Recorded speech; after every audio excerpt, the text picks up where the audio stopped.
Yo, what's going on, Blackish fam? I hope all is well. Happy Monday to you. I wanted to get into an album review, and I wanted to do a throwback and look at Nas, Illmatic. I was listening to some recent Nas, and Nas said he's number one, or at one point he said, if I'm not number one of your top three, and I said something that I actually kind of regret. I was like, I don't know if he's number one, Nas. You might be top 10, top 20, depending on what people consider. Are they going off just numbers, stats, albums, successful albums, influence?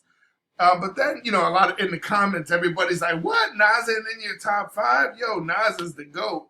And I started thinking, like, well, who would possibly be above Nas, right, in the top five, all things considered, right? Because if you look at, everyone knows Eminem has sold the most of the last decade, right?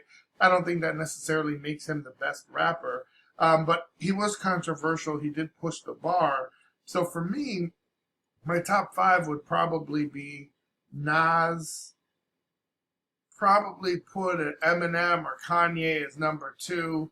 Number three would probably be somewhere like a Black Thought, Mos Def, or Common. And then I'd probably go with like a J. Cole, Kendrick Lamar type, and then a Biggie type.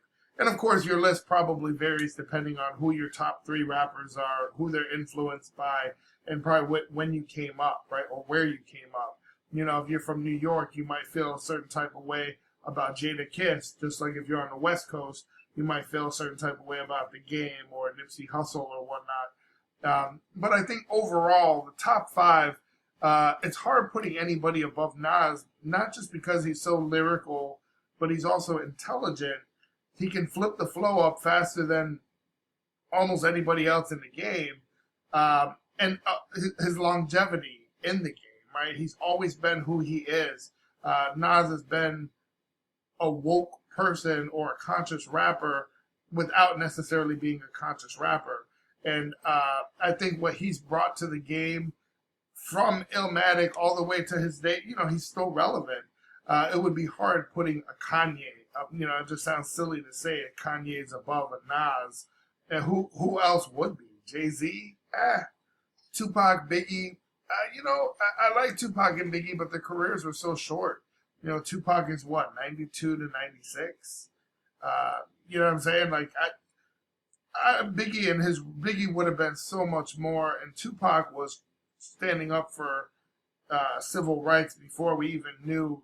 I mean, we always have known, but before it was such a widespread thing. So if I were to go top of the game, it'd probably be number one. I think I would have to put Nas. Number two, I don't know. I'm sure it'll be controversial to put Kanye or an Eminem there, but I don't think anyone has done more to the game. Push the boundaries, and it's not just speed, it's not just lyrical, but I don't know if a lot of people can hold their own when it comes to going against the Eminem.